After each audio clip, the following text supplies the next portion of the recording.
ভারী বর্ষণ ও পাহাড়ি ঢলে বিপর্যস্ত পার্বত্য ৩ জেলা, পানিবন্দী হাজারো মানুষ।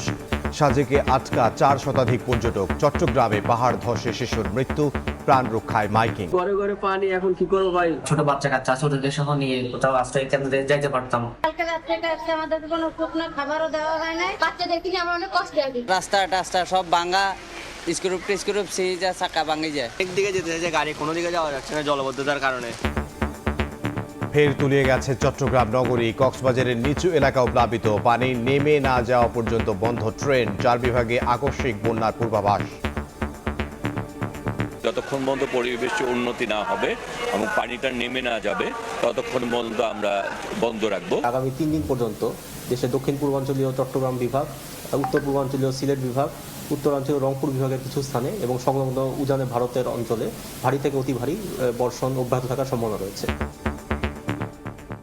দেখছিলেন প্রধান শিরোনাম। দুপুরের সময় সঙ্গে আছে আমি ইমদাদুল হক।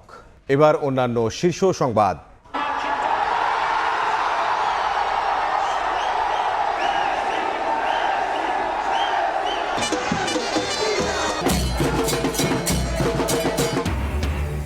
দুই গোলে পিছিয়ে পড়েও অবিশ্বাস্য কামব্যাক আর্জেন্টিনার। সালাদের হৃদয় ভেঙে কোয়ার্টার ফাইনালে মেসিরা। হারের জন্য ফিফা ও রেফারিকে দায়ী করল মিশর। গণভোটের রায় নিয়ে জাতির সঙ্গে প্রতারণা করছে বিএনপি। অভিযোগ জামাত আমিরের। দেশে আর রক্তপাত না চাইলে দ্রুত বাস্তবায়নের আহ্বান 11 দলের। জাতীয় নির্বাচনের অভিজ্ঞতায় স্থানীয় নির্বাচনে কাজে লাগাতে চায় ইসি। বিদেশি সংস্থাগুলোর সংলাপে অভিমত। ব্যবস্থাপনায় সম্পৃক্ত থাকার আশ্বাস ইইউ রাষ্ট্রদূতের। আমার লাস্ট পরে আমি কান্দাকাটি, আমি টাকা দেবো। কাফলে কাপড়, কর্পুল, সুরমা, ওই হিসাবে একটা প্যাকেজ ধরে। বড় ভাই আছে উনি কত? ঢাকা মেডিকেলের মর্গে সিন্ডিকেটের দৌরাত্ম্য। ময়নাতদন্তে প্যাকেজ সিস্টেমে হাতিয়ে নিচ্ছে 15 থেকে 20 হাজার টাকা। শোকের মধ্যে আর্থিক চাপে দিশেহারা স্বজন। এবং খামেনির শেষ বিদায়ের মধ্যেই হরমুজে উত্তেজনা। জাহাজে হামলার জেরে পাল্টা আঘাত যুক্তরাষ্ট্রের। জবাবে মধ্যপ্রাচ্যের 85টি মার্কিন স্থাপনায় আক্রমণ আইআরজিসির।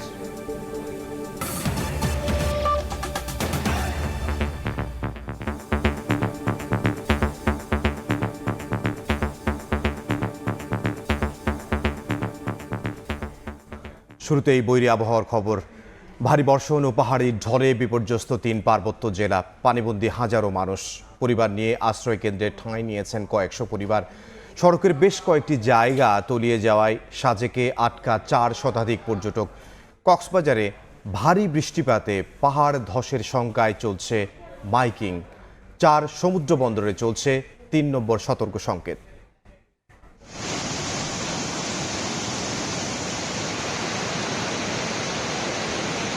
বৃষ্টিবলয় ধারার প্রভাবে টানা ভারী বর্ষণ ও পাহাড়ি ঢলে দেখা দিয়েছে বন্যার শঙ্কা। বান্দরবানের সাঙ্গু ও মাতামুহুরী নদীর পানি বেড়ে প্লাবিত শহরের আর্মিপাড়া, ওয়াবদা ব্রিজ, শেরেবাংলানগর, ইসলামপুর সহ লামা, আলীকদম ও নাক্ষংছড়ির বিভিন্ন এলাকা। পানিবন্দী হাজারো মানুষ। পরিস্থিতি মোকাবেলায় খোলা হয়েছে 220টি আশ্রয় কেন্দ্র। এসব কেন্দ্রে ঠাঁই নিয়েছেন কয়েকশো পরিবার। ঘরে ঘরে পানি, এখন কি করবো ভাই? কয়েক দিন এখন দেখেন ডাম টুম নিয়ে, ফ্যামিলি নিয়ে কোথায় আসতে নিব, টেনশনে ভাই। খুব দ্রুত পানি বাসার মধ্যে ঢুকে গেছে, যার কারণে আমরা বেরোতে পারতেছি না। কালকে তো আমরা রাতে আসছি, কালকে থেকে ডাইরেক্ট না খেয়ে আসছি। রাতেও খাইতে পারিনি, সকালেও কিছু খাইতে পারিনি। মাটির চুলা বসাইও রান্না করতে পারতেছি না। আমাদের জিনিসপত্র সবগুলো ভিজে গেছে। প্লাবিত হয়েছে রাঙামাটির বাঘাইছড়ির নিম্নাঞ্চল। খাগড়াছড়ি সাজেক সড়কের কয়েকটি স্থান তলিয়ে যাওয়ায় 4 শতাধিক পর্যটক আটকা পড়েছেন।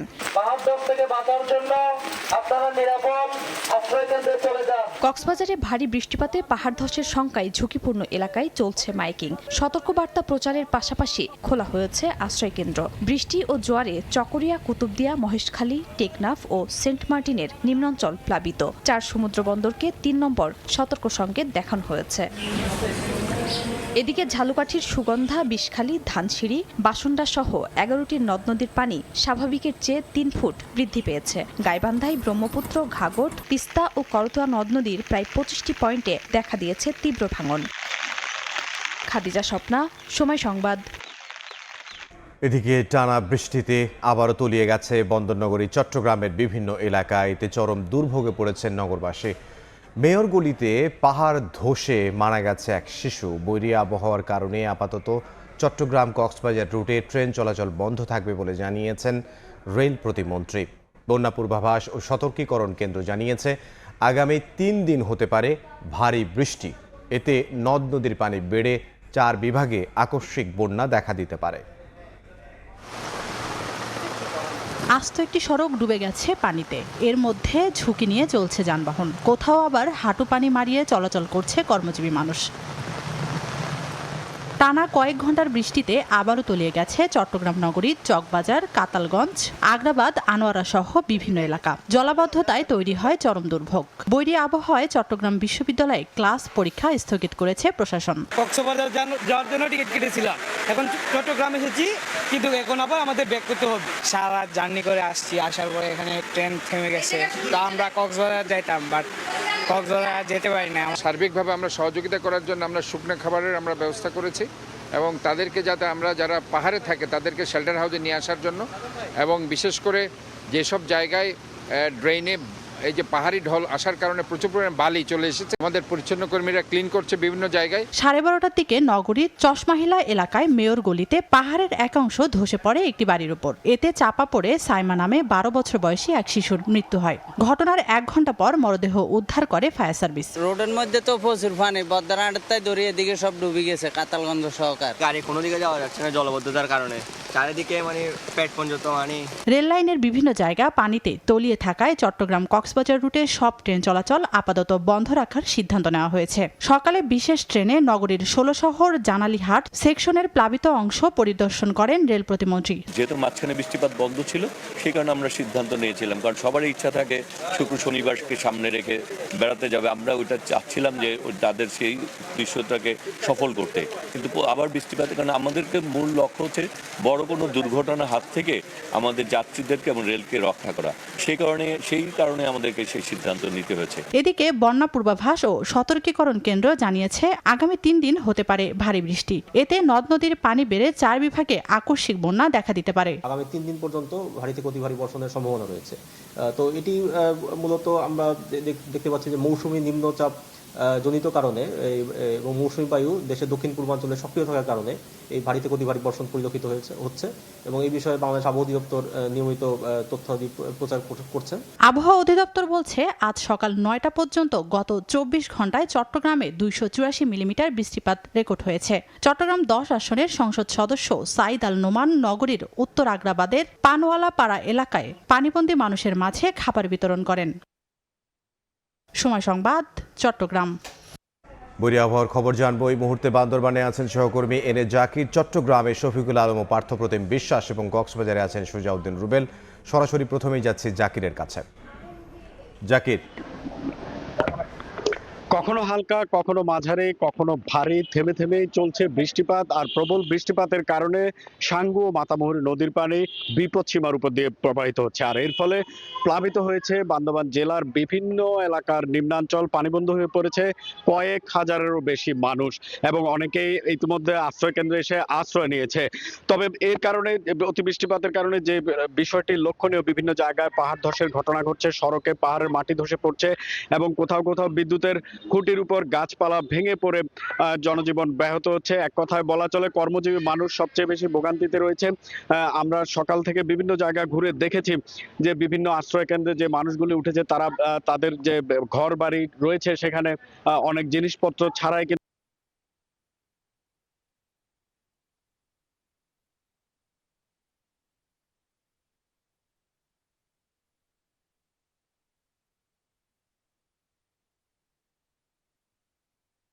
আমরা যে আশ্রয় কেন্দ্রটিতে রয়েছে সেটিতে এই অভিযোগগুলি আমরা পেয়েছি।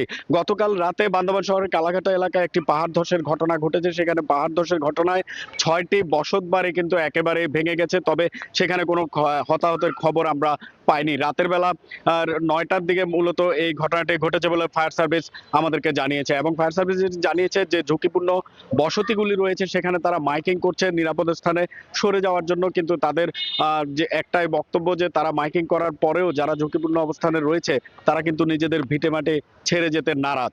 তো আমরা প্রশাসনের সাথে কথা বলেছি, প্রশাসন আমাদেরকে জানিয়েছে দুর্যোগকালীন এবং দুর্যোগ পরবর্তী পর্যাপ্ত ব্যবস্থা কিন্তু তাদের হাতে রয়েছে। তো এই ছিল আমার কাছে বান্দরবানের পাহাড় ধস ও বন্যা নিয়ে সবশেষ খবর।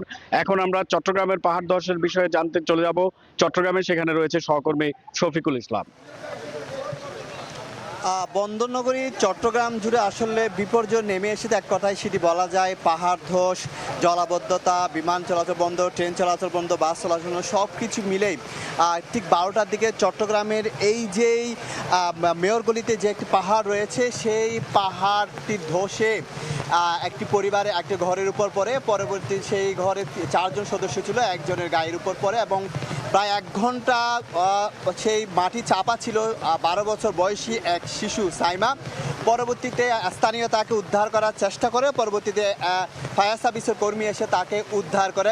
এছাড়া গতকালেও কিন্তু চট্টগ্রামের রহমানিয়া নগর এলাকা পাহাড় ধসে আরেকজনের মৃত্যু হয়েছে। চট্টগ্রামে যে পাহাড়গুলো রয়েছে বলা হচ্ছে এখানে 5000-এর বেশি পরিবার ঝুঁকিপূর্ণভাবে বসবাস করছে 29টি বেশি পাহাড়ে, যেখানে প্রায় 50 থেকে 60,000-এর বেশি মানুষ বসবাস করছে। তাদেরকে সরানোর জন্য জেলা প্রশাসনের পক্ষ থেকে, সিটি কর্পোরেশনের পক্ষ থেকে, নানা সংস্থার পক্ষ থেকে বারবার মাইকিং করা হচ্ছে, তাদেরকে আশ্রয় কেন্দ্র নিয়ে যাওয়া হচ্ছে। তারপরেও কিন্তু আসলে সেখানে ঝুঁকিপূর্ণ বসবাসকারীদের থামানো যাচ্ছে না, কারণ একটি পক্ষ সিন্ডিকেট তাদের কাছ থেকে কিন্তু তাদেরকে ফুসলিয়ে কিন্তু এই পাহাড়ের কম দামে বাসা ভাড়া দিয়ে তাদেরকে থাকতে বাধ্য করে একটি চক্র।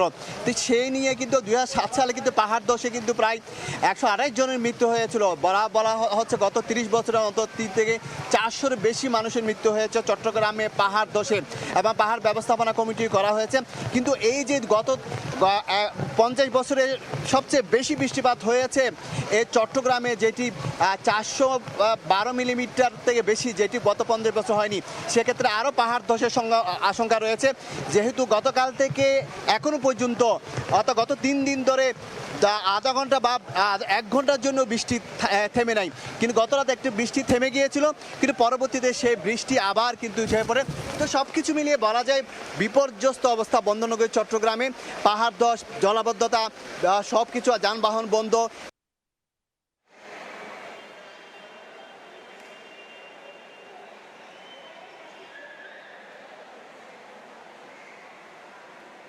টানা 4 দিন ধরে চট্টগ্রামে বর্ষণের কারণে রেল লাইন থেকে পানি না নামার কারণে চট্টগ্রাম কক্সবাজার রুটের সকল ট্রেন চলাচল বন্ধ করা হয়েছে। আজকে রেল প্রতিমন্ত্রী সকালে বন্দরনগরী চট্টগ্রামে এসেছিলেন, এরপর তিনি বিশেষ ট্রেনে করে কিন্তু যেসব জায়গায় রেল লাইনে পানি উঠেছিল সেই সব জায়গায় পরিদর্শনে গেছেন, এবং সেখানে পরিদর্শনে যাওয়ার পর সেই রেল লাইনগুলোর কী অবস্থা তিনি কিন্তু সেটি নিজ চোখে দেখেছেন, এবং এরপরে কিন্তু তিনি সেই বিষয়টি ঘোষণা দিয়েছেন।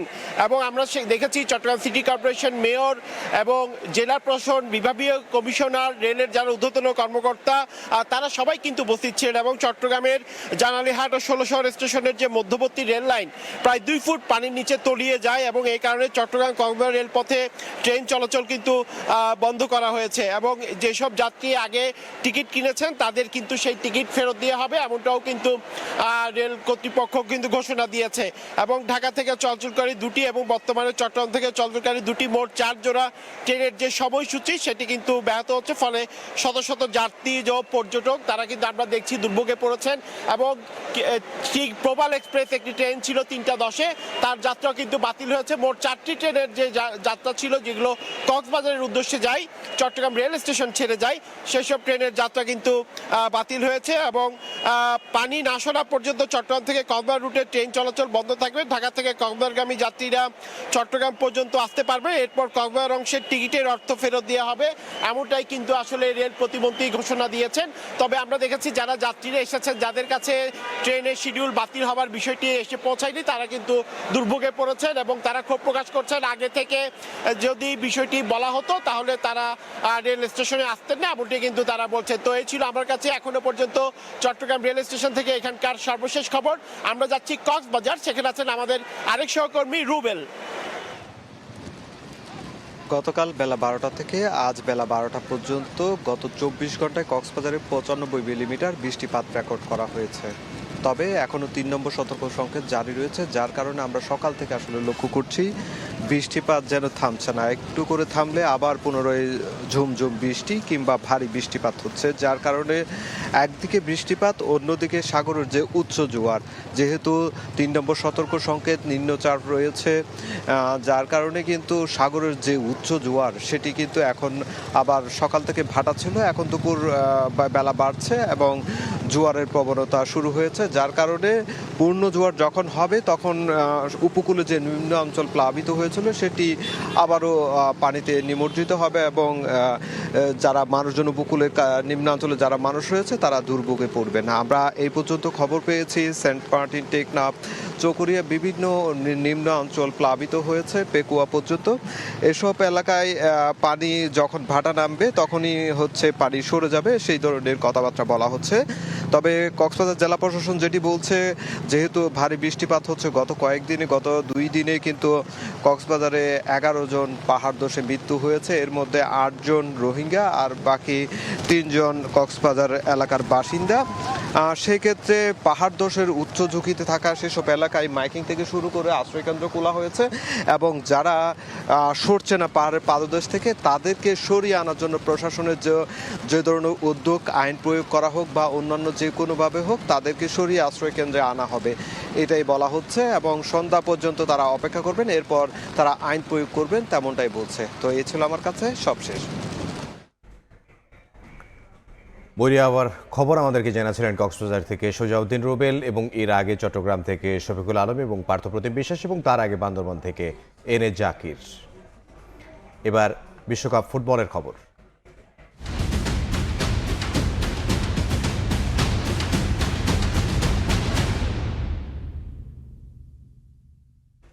দুই গোলে পিছিয়ে পড়েও অবিশ্বাস্য জয়ে বিশ্বকাপের কোয়ার্টার ফাইনালে আর্জেন্টিনা। ডিফেন্ডিং চ্যাম্পিয়নদের কাঁপিয়ে 3-2 ব্যবধানে হেরে আসর থেকে বিদায় নিল মোহাম্মদ সালাহর মিশন। 8 গোল নিয়ে আবারও গোল্ডেন বুট রেসে এগিয়ে গেলেন লিওনেল মেসি। যুক্তরাষ্ট্রের আটলান্টা থেকে সে খবর জানাচ্ছেন সাজিদ মুস্তাহিদ।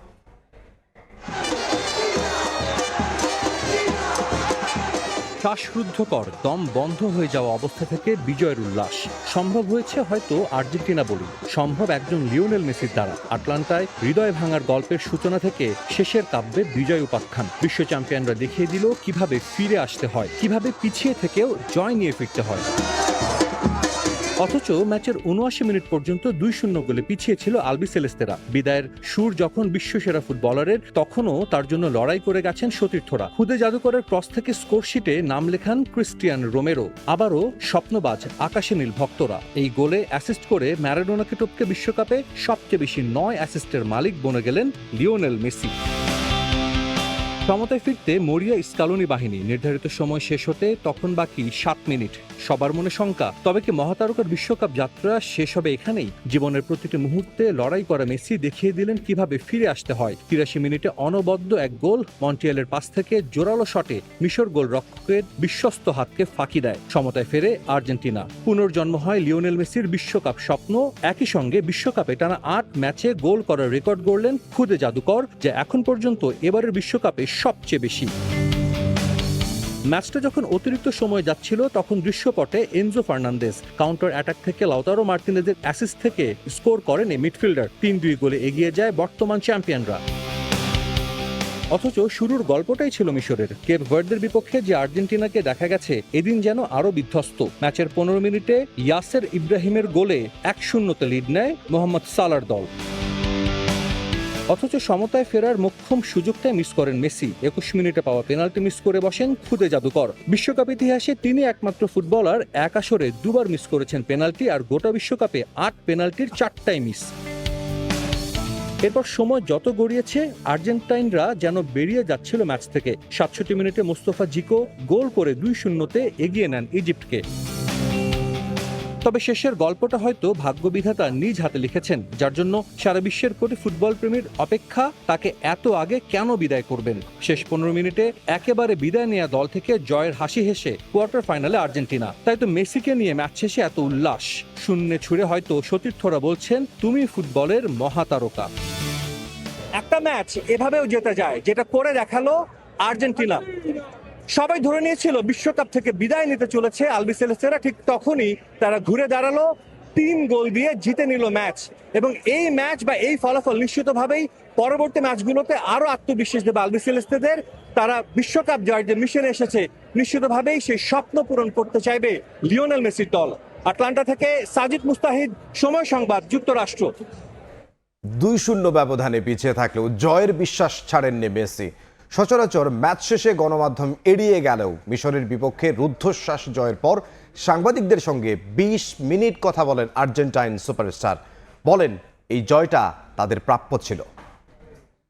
অবিশ্বাস্য এক ম্যাচ জিতে এখন বিশ্বকাপের কোয়ার্টার ফাইনালে আর্জেন্টিনা। একটা সময় ইজিপ্টের বিপক্ষে যখন 2-0 গোলে পিছিয়ে ছিল আর্জেন্টিনা ফুটবল দল, অনেকেই ধারণা করেছিলেন এখানেই শেষ হতে চলেছে লিওনেল মেসি এবং আর্জেন্টিনার বিশ্বকাপ যাত্রা। কিন্তু সবাইকে ভুল প্রমাণ করেছেন খুদে জাদুকর এবং তার দল। প্রত্যাবর্তনের এক অবিস্মরণীয় গল্প লিখে আর্জেন্টিনা জায়গা করে নিয়েছে শীর্ষ 8-এ। ইজিপ্টের বিপক্ষে যখন একটি পেনাল্টি মিস করেন লিওনেল মেসি, আমরা তখনও দেখেছি পুরো স্টেডিয়াম মেসির পাশে ছিলেন এবং মেসি সমর্থকদের কৃতজ্ঞতা জানিয়েছেন। আমরা সচরাচর দেখেছি লিওনেল মেসি ম্যাচ জিতলেও হয়তোবা খুব বেশি সাংবাদিকদের সঙ্গে কথা বলেন না মিক্স জোনে, তবে আজকে তিনি প্রায় 15 থেকে 20 মিনিট বিভিন্ন জায়গায় থেমে থেমে সাংবাদিকদের সঙ্গে কথা বলেছেন। তিনি বলেছেন একটা মুহূর্তের জন্য তাদের মনে হয়নি যে তারা এই বিশ্বকাপ থেকে ছিটকে যাবে। তাদের মধ্যে সেই মনোবল, সেই আত্মবিশ্বাস ছিল।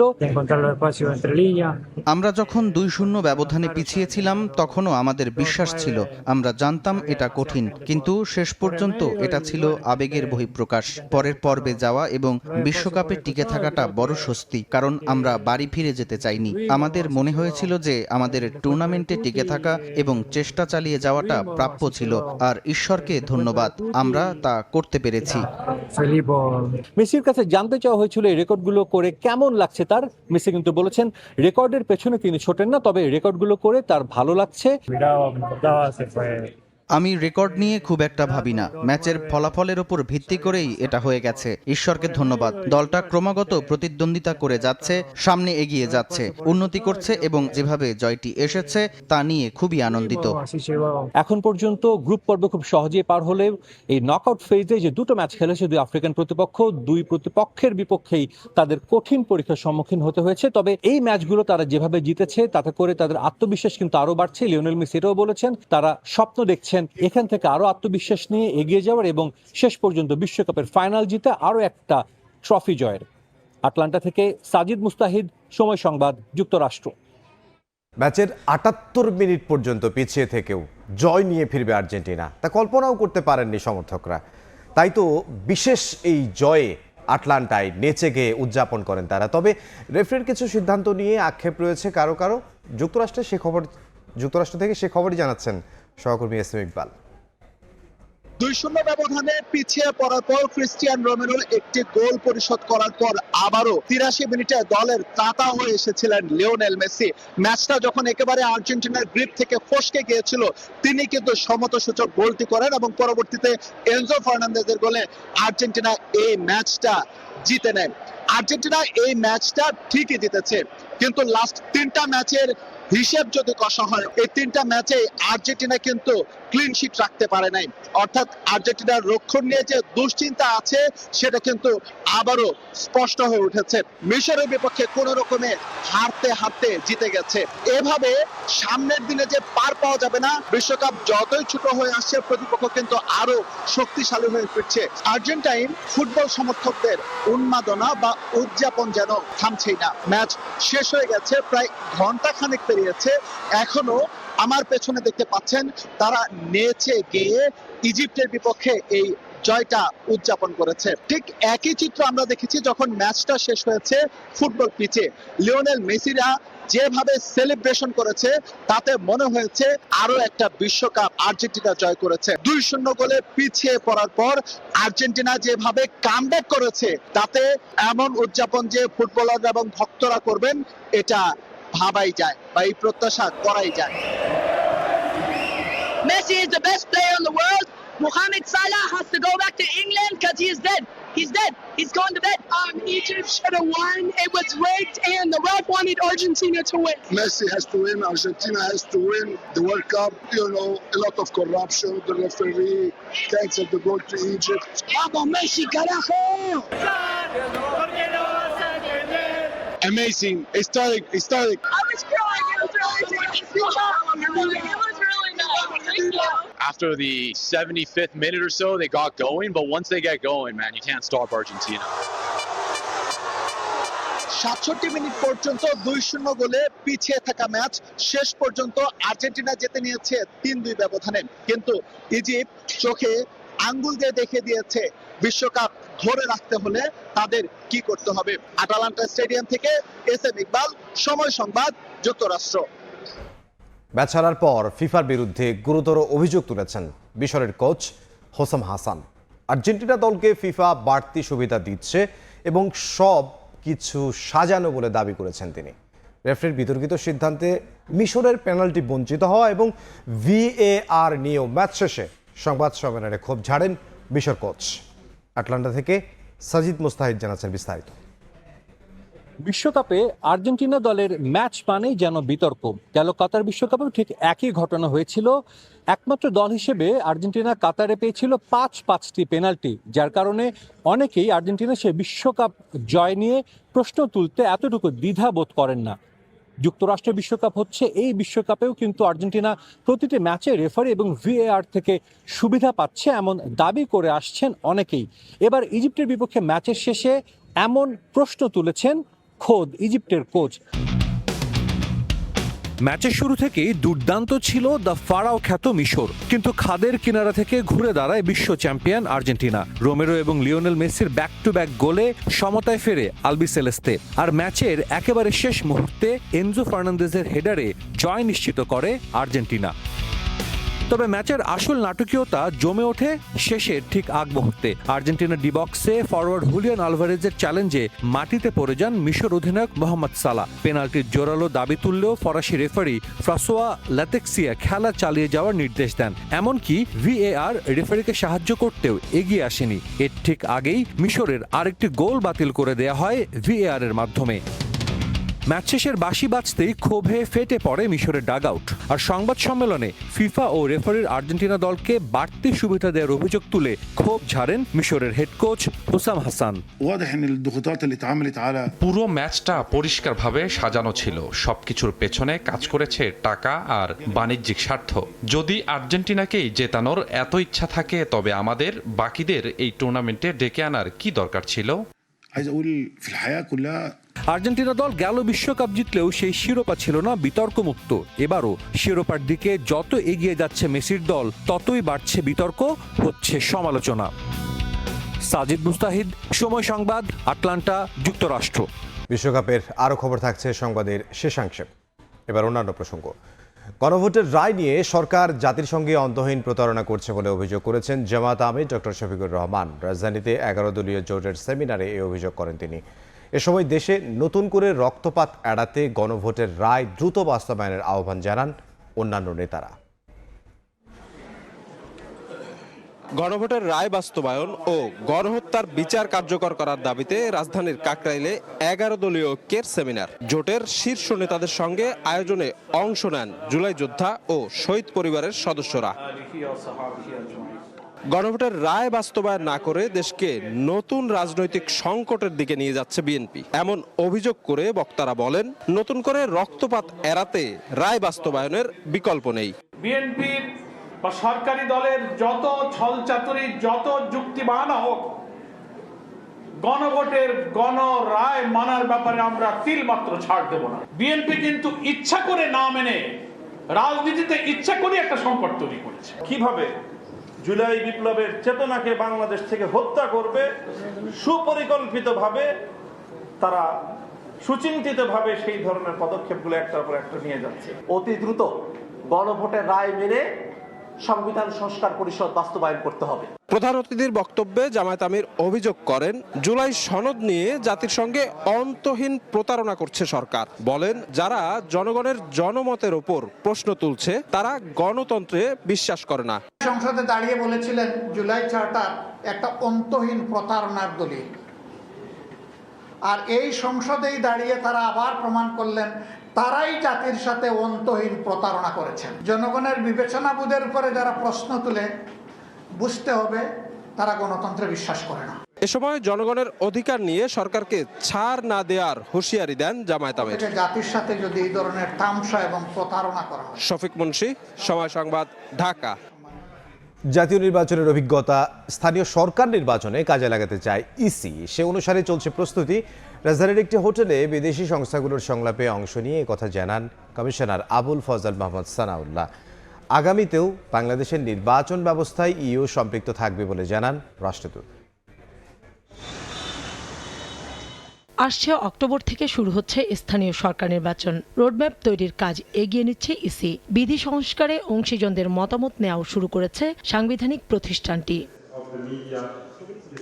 এরই ধারাবাহিকতায় নির্বাচন পর্যবেক্ষণ সুপারিশ নিয়ে 2 দিনব্যাপী সংলাপ আয়োজন করেছে ইউরোপীয় ইউনিয়ন পার্টনারশিপ ফর ডেমোক্রেসি ও international foundation for electoral system. নির্বাচনকে আরও অন্তর্ভুক্তিমূলক করার সুপারিশ প্রত্যাশা করে ইসি আবুল ফজল মোহাম্মদ সানাউল্লাহ বলেন, জাতীয় নির্বাচনের অভিজ্ঞতা স্থানীয় ভোটে কাজে লাগাতে চায় কমিশন। জাতীয় নির্বাচন এবং স্থানীয় সরকার নির্বাচন এক না। তারপরেও অংশীজন সহ সবার সুপারিশ পর্যালোচনা করে সামনে নির্বাচনে সংস্কার অধিকার ও বাস্তবায়নে চেষ্টা করবে নির্বাচন কমিশন। আমরা মনে করি গণতন্ত্রের উত্তরণে এটি চলমান প্রক্রিয়া। বাংলাদেশের নির্বাচন ব্যবস্থায় ইউরোপীয় ইউনিয়ন আগামীতেও সম্পৃক্ত থাকবে বলে জানান রাষ্ট্রদূত মাইকেল মিলার। আমরা নির্বাচন কমিশনের সাথে ধারাবাহিক কাজে সম্পৃক্ত থাকতে চাই। নারী সংখ্যালঘু ও পিছিয়ে পড়া জনগোষ্ঠীকে কিভাবে আরো বেশি নির্বাচন ব্যবস্থায় সম্পৃক্ত করা যায় সেটা নিয়েও নির্বাচন কমিশনের সঙ্গে কাজ করতে চায় ইউরোপীয় ইউনিয়ন। 2 দিনের এই সংলাপ ভবিষ্যতের কর্মপন্থা তৈরিতে ইসিকে সহায়তা করবে বলে মত দেন আলোচকরা। কাউসার চৌধুরী কুমু, সময় সংবাদ, ঢাকা। তত্ত্বাবধায়ক সরকার ব্যবস্থা বাতিল সংক্রান্ত সংবিধানের ৫ম সংশোধনীর রায়ের বিরুদ্ধে করা আপিলের শুনানি শেষ হয়েছে। কাল রায় ঘোষণা করবেন আপিল বিভাগ। শুনানিতে মৌলিক কাঠামো ঠিক রেখে সংশোধনীর বাকি অংশ সংসদের হাতে ছেড়ে দেওয়ার আর্জি জানান রাষ্ট্রের সর্বোচ্চ আইন কর্মকর্তা। ২০০৯ সালে ক্ষমতায় এসে আপিল বিভাগের এক রায়ের পরিপ্রেক্ষিতে তত্ত্বাবধায়ক সরকার ব্যবস্থা বাতিল করে আওয়ামী লীগ সরকার। পরে সংবিধানের ৫ম সংশোধনের মাধ্যমে সেই পরিবর্তন কার্যকর করা হয়। পৃথক 2টি রিটের চূড়ান্ত শুনানি শেষে ২০২৪ সালের ১৭ ডিসেম্বর ৫ম সংশোধনের কিছু অংশ অসাংবিধানিক ঘোষণা করে বাতিল করেন হাইকোর্ট। এরপরও থামেনি আইনি লড়াই। আমরা সংবিধানের এই সংশোধনের মাধ্যমে আমাদের দীর্ঘদিনের আইনি যে ব্যাখ্যা কাঠামো, সেই কাঠামোর মধ্যে থেকে ইতিপূর্বেকার সংবিধানের মৌলিক কাঠামো পরিপন্থী কোনো যদি সংশোধনী হয়, কোনো বিধান সংযুক্ত করা হয়, তাহলে বাতিল করার যে বিধান এবং যে রায় ইতিপূর্বে প্রচারিত হয়েছে আমরা সেটাও বলেছি। আবার অ্যাট দ্য সেম টাইম সংবিধান বহির্ভূত যদি কোনো প্রভিশন যদি ৫ম সংশোধনীর মধ্যে থেকে থাকে, সেটিও পূর্বের রায়ের নজিরের আলোকে সেগুলো বাতিল চেয়েছি। বুধবার রাষ্ট্রপক্ষের শুনানি শেষে বৃহস্পতিবার রায়ের জন্য দিন ধার্য করেন প্রধান বিচারপতি জুবায়ের রহমান চৌধুরীর নেতৃত্বাধীন আপিল বিভাগ। এদিন হাইকোর্টের রায় বহাল রেখে সংশোধনের বাকি অংশ সংসদের হাতে ছেড়ে দেওয়ার আর্জি জানান অ্যাটর্নি জেনারেল। দুইটা হইলে হবে। আপিলকারীর আইনজীবী শরীফ ভুইয়া বলেন, সংবিধানের ৫ম সংশোধনী ছিল প্রতারণামূলক, তাই এটি পুরোপুরি বাতিল হওয়া উচিত। অন্যদিকে সাংঘর্ষিক বিষয়গুলো বাতিল করে বাকি বিষয়গুলো সংসদের উপর ছেড়ে দেওয়ার আবেদন জানান জামায়াতের আইনজীবী। সংবিধানের সাথে এক ধরনের প্রতারণা হয়েছে। দেশে একটা কর্তৃত্ববাদী ব্যবস্থা চালু করার জন্য এটা করা হয়েছে এবং আরও যে সমস্ত সুরক্ষা আছে একটা সংশোধনী পাশ করা, সেগুলো এখানে অনুসরণ করা হয়নি। এই ৫ম সংশোধনী পুরোটা বাতিল করবেন না, এটি আমাদের প্রত্যাশা। বর্তমান নির্বাচিত সংসদের উপর ছেড়ে দিলে তারা সেখানে সিদ্ধান্ত নেবেন এর মধ্য থেকে কোনটা রাখবেন আর কোনটা রাখবেন না। ২০২৫ সালের ডিসেম্বরে তৎকালীন প্রধান বিচারপতি সৈয়দ রেফাত আহমেদের নেতৃত্বাধীন আপিল বেঞ্চে কয়েকদিন ধরে এই বিষয়ে শুনানি হয়। জাতীয় নির্বাচন সামনে চলে আসায় তখন এই বিষয়ে কোনো চূড়ান্ত সিদ্ধান্ত দেননি তৎকালীন প্রধান বিচারপতি বেঞ্চ। জীবনের শেষ সত্য মৃত্যু, আর সেই মৃত্যু ঘিরে কোনো প্রশ্ন থাকলে তার কারণ জানতে প্রয়োজন হয় ময়নাতদন্তের। কিন্তু ঢাকা মেডিকেল কলেজ হাসপাতালের মর্গ ঘিরে উঠছে নানা প্রশ্ন। ময়নাতদন্তের জন্য প্যাকেজ সিস্টেমে টাকা হাতিয়ে নিচ্ছে সিন্ডিকেট। ভোগান্তির শেষ নেই স্বজনদের। ময়নাতদন্তের অনিয়ম নিয়ে খলিলুর রহমানের ছবিতে কামরুল হাসানের 2 পর্বের ধারাবাহিক প্রতিবেদনের আজ শেষ পর্ব। বাইরে দোয়ালে তো আপনার টাকা দিতে ওই হিসাবে একটা প্যাকেজ ধরে এক এক জায়গায় এক এক সিস্টেম পুরো প্যাকেজ। প্রতিদিন রাজধানী সহ দেশের বিভিন্ন স্থান থেকে অস্বাভাবিক মৃত্যুর পর মরদেহ আসে ঢাকা মেডিকেল কলেজের মর্গে। আইন অনুযায়ী ময়নাতদন্ত একটি সরকারি প্রক্রিয়া। এই প্রক্রিয়ায় কোনো প্রকার অর্থ আদায়ের সুযোগ নেই। কিন্তু ঢাকা মেডিকেল কলেজ হাসপাতালের মর্গে ময়নাতদন্ত চলে প্যাকেজ সিস্টেমে, যেখানে রয়েছে মরদেহ গোসল করানো, কাফন, কফিন ও পরিবহনের জন্য অ্যাম্বুলেন্স সার্ভিস। আর এই সার্ভিসের মূল্য শুরু হয় 20,000 টাকা থেকে। দর কষাকষি করে এই প্যাকেজ 15 থেকে 16,000 টাকায় দফা রফা হয়। পুরো প্যাকেজ কত কত এক এক জায়গায় এক এক সিস্টেম। আপনার নিবেন আড়াই গাড়ির ব্যবস্থা দিবেন, তার থেকে একটু কম হবে না। খরচের কোনো ইয়ে নেই, আপনার লোকে যদি আসলে তখন বড় ভাই আছে উনি কত। অভিযোগ রয়েছে ঢাকা মেডিকেল কলেজ হাসপাতালের মর্গকে ঘিরে গড়ে উঠেছে 3 সদস্যের সিন্ডিকেট, যার নেপথ্যে রয়েছে সেকান্দার নামের এক ব্যক্তি, যিনি একসময় মর্গেরই ইনচার্জ ছিলেন। সরকারি চাকুরি বিধি অনুযায়ী 32 বছর চাকরি শেষ করলেও নিজের আধিপত্য ধরে রাখতে ছাড়েননি মর্গের রাজত্ব।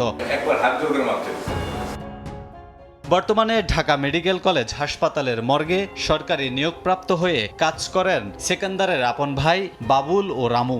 এর মধ্যে বাবুল হাসপাতালের অফিস সহকারী হলেও তিনি বেশিরভাগ সময় বসে থাকেন মেডিকেলের মর্গে। ওই জায়গায় আপনার কাজ করলে আপনি 200-500 টাকা দিবেন, নাহলে এই কাজ করে আমরা লাভ কি? নাহলে তো আমি আরেক জায়গায় ডিউটি করে বেতনটাই পাবো। বাড়তি বেতনের লেগে তো 2 পয়সার জন্য এনে কাজ টাজ করি। একদিকে আপনজনের মৃত্যু শোক, অন্যদিকে মর্গে এলে আর্থিক চাপ। এ যেন এক দিশেহারা অবস্থা স্বজনদের। 7,000 টাকার কথা বলছে, এখন থেকে যদি কেমন নেয় 500 টাকা বেশি নিলে এদের টাকা নিয়ে এখানে আইসে টাকা দিয়েছে, দিল তো 200 টাকা দেওয়ার পর খায়া মিতে লাশ আইন নবী বোধ টাকা লাগবো না, টাকা লেগে লাশ দেয় না মর্গে থেকে। 1000 টাকা দিছি, আমি কইছি যেন লাশটারে একটু সিলিগুলো সুন্দর করে দিবা যাতে বড় না দেখা। আমি তো দায়িত্ব নিয়েছি রিসেন্টলি, এই কয়েকদিনের মধ্যে এই ধরনের কোনো ঘটনা ঘটেছে কিনা আমার জানা। এখানে কোনো খরচের প্রশ্নই নাই, খরচ হচ্ছে পুলিশের ব্যাপার। এটা পুলিশ নিয়ে আসবে, বডি পুলিশ সবকিছু করবে, এটা দায়িত্ব পুলিশের। আমাদের দায়িত্ব হচ্ছে পোস্টমর্টেম করা। প্রায় একই দশা রাজধানীর সলিমুল্লাহ মিটফোর্ড মেডিকেল কলেজ হাসপাতালের মর্গের। এই মর্গে শ্যামল নামে এক ব্যক্তি কাজ করেন, যিনি আউটসোর্সিংয়ে নিয়োগপ্রাপ্ত। মর্গকে ঘিরে অনিয়মের বিষয়ে বক্তব্য জানার চেষ্টা করলেও তিনি ক্যামেরায় কথা বলতে রাজি হননি। আমি আমার কোনো পার্সোনাল ইয়ে দিব না, একটু কথা বলে আসেন তারপরে কথা। অন্যদিকে ময়নাতদন্ত রিপোর্টে গরমিল হলে বাধাগ্রস্ত হতে পারে ন্যায় বিচার। কামরুল হাসান, সময় সংবাদ, ঢাকা। হাতিরঝিল যেন লাশের ডাম্পিং স্টেশন। প্রতি মাসেই মিলছে মরদেহ। বুধবারও ভেসে ওঠে একজনের লাশ। পুলিশ জানিয়েছে নিহতের বয়স 60 বছরের মতো।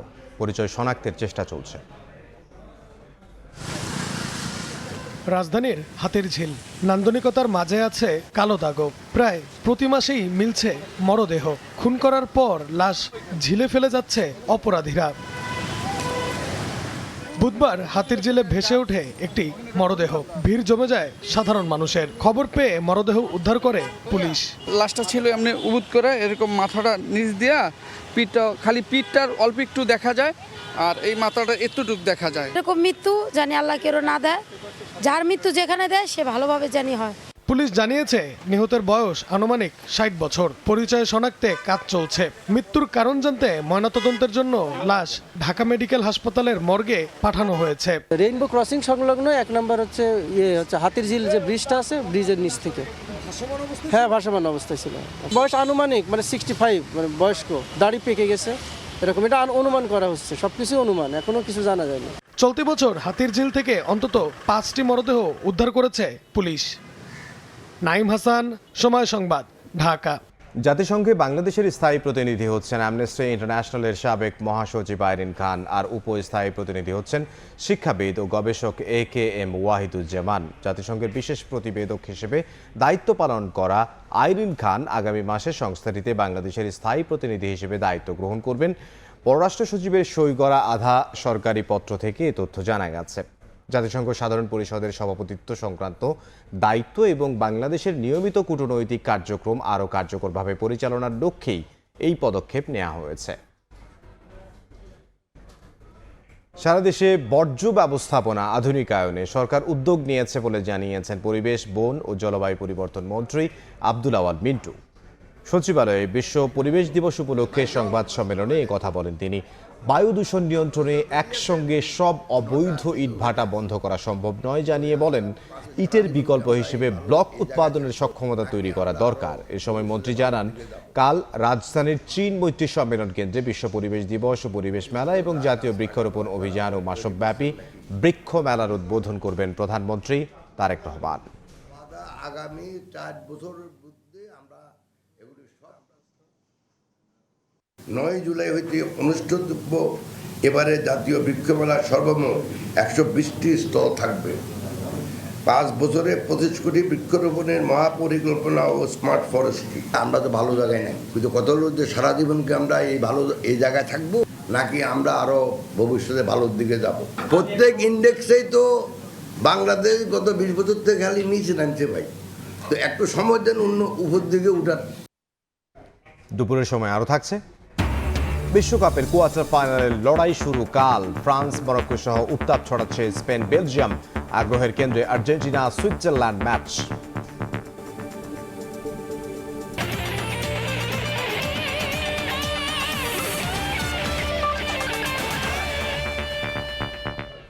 হাম নিয়ন্ত্রণে এলেও বাড়ছে ডেঙ্গি। চিকিৎসা নিতে রাজধানীর হাসপাতালে ভিড় করছেন ঢাকার বাইরের রোগীরা। চিকিৎসকরা বলছেন, ভুল চিকিৎসা ও না বুঝে ওষুধ খাওয়ায় দ্রুত অবনতি হচ্ছে স্বাস্থ্যের। তাই লক্ষণে বিভ্রান্ত না হয়ে সঠিক চিকিৎসা চালিয়ে যাওয়ার পরামর্শ তাদের। হামের প্রকোপ কমলেও বাড়ছে ডেঙ্গু। তীব্র ব্যথা, জ্বর, র্যাশ নিয়ে হাসপাতালে ভর্তি হচ্ছেন অনেকে।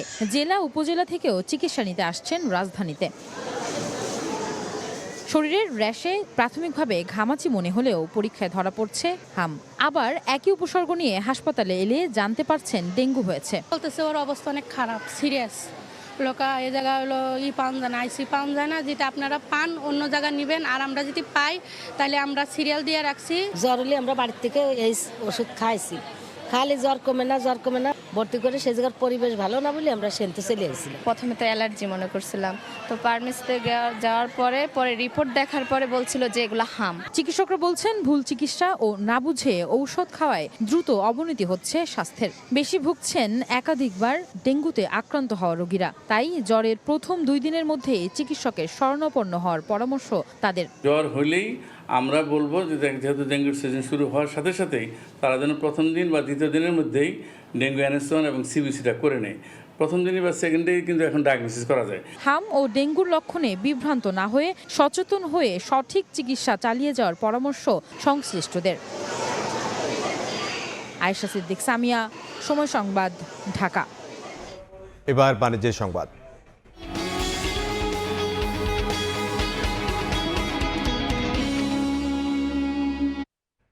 স্টারলিংকের সহায়তায় দেশে প্রথমবারের মতো চালু হতে যাচ্ছে স্যাটেলাইট ভিত্তিক মোবাইল সেবা। বিটিআরসির অনুমতি নিয়ে এরই মধ্যে পার্বত্য অঞ্চল ও বঙ্গোপসাগরে ডিরেক্ট টু সেল বা D2C সেবার পরীক্ষা চালাচ্ছে একটি মোবাইল অপারেটর কোম্পানি। এই প্রযুক্তিতে নেটওয়ার্কবিহীন দুর্গম এলাকা থেকে স্মার্টফোনের মাধ্যমে সরাসরি স্যাটেলাইটে যুক্ত হয়ে করা যাবে জরুরি যোগাযোগ। দেশের নানা প্রান্তে 4Gর পাশাপাশি 5G প্রযুক্তি যখন বিস্তৃত হচ্ছে, তখন মোবাইল নেটওয়ার্কের উল্টো চিত্র বঙ্গোপসাগর ও দুর্গম পার্বত্য অঞ্চলে। অপারেটর সূত্র বলছে, উপকূল থেকে বঙ্গোপসাগরের 15 থেকে 20 কিলোমিটার অভ্যন্তরে গেলেই মোবাইলে ঠিকমতো নেটওয়ার্ক মেলে না। ফোনে কথা বলতে দীর্ঘ পথ হাঁটতে হয় পাহাড়ি জনপদের মানুষ, এমনকি পর্যটকদেরও। দুর্গম এসব এলাকায় নিরবচ্ছিন্ন মোবাইল যোগাযোগ নিশ্চিতে স্যাটেলাইট ভিত্তিক ডাইরেক্ট টু সেল বা D2C সেবা চালুর উদ্যোগ নিয়েছে বিটিআরসি।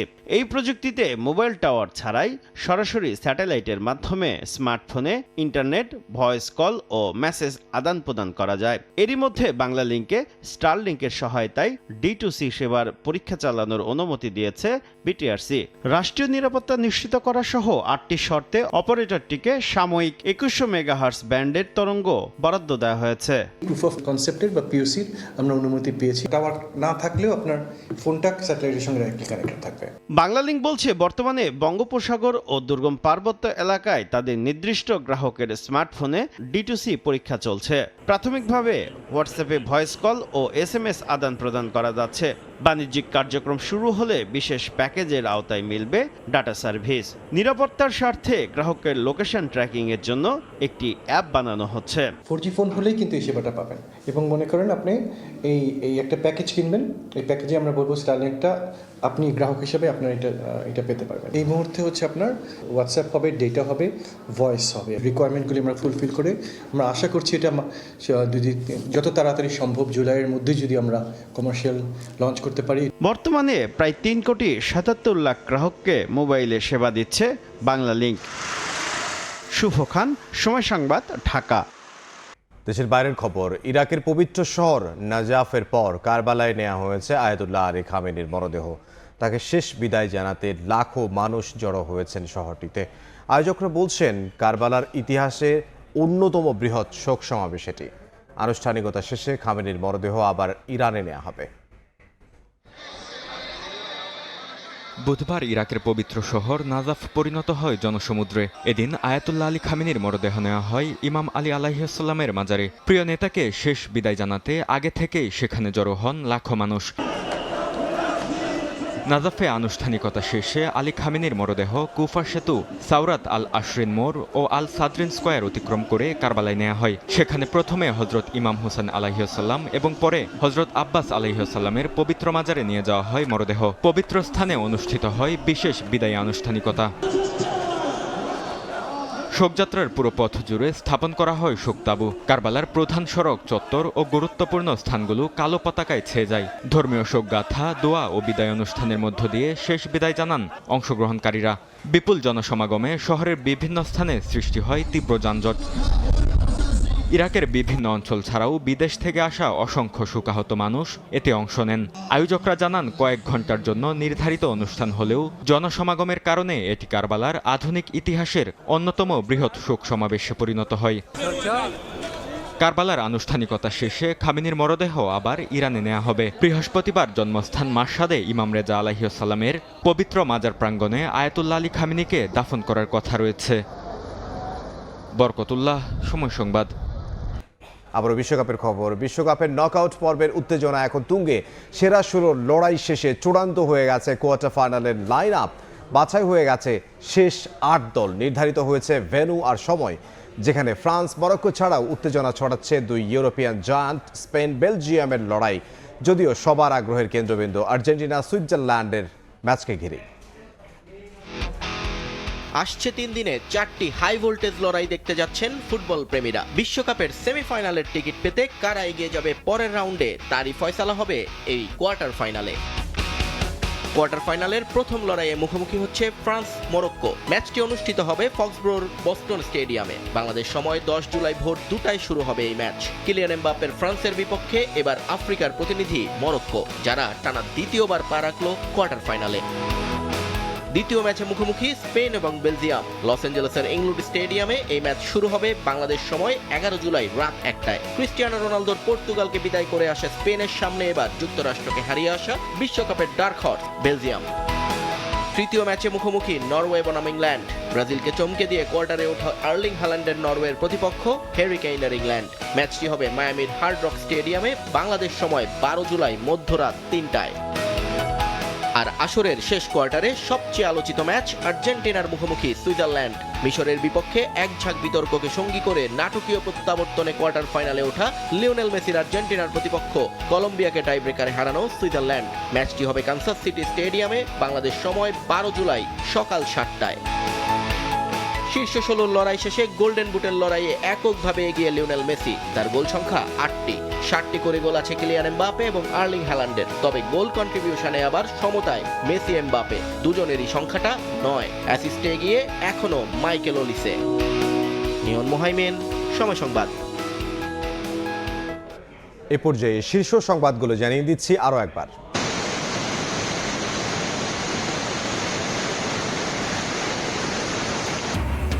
পাহাড়ি ঢলে বিপর্যস্ত পার্বত্য 3 জেলা, পানিবন্দী হাজারো মানুষ। সাজেকে আটকা 4 শতাধিক পর্যটক, তলিয়ে গেছে চট্টগ্রাম।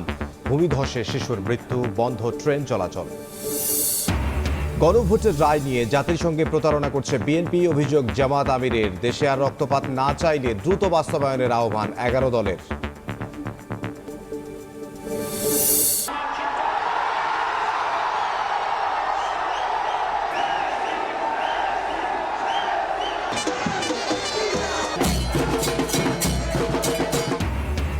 দুই গোলে পিছিয়ে পড়েও অবিশ্বাস্য কামব্যাক আর্জেন্টিনার। সালাহদের হৃদয় ভেঙে কোয়ার্টার ফাইনালে মেসিরা। হারের জন্য ফিফা ও রেফরিকে দায়ী করলেন মিশর।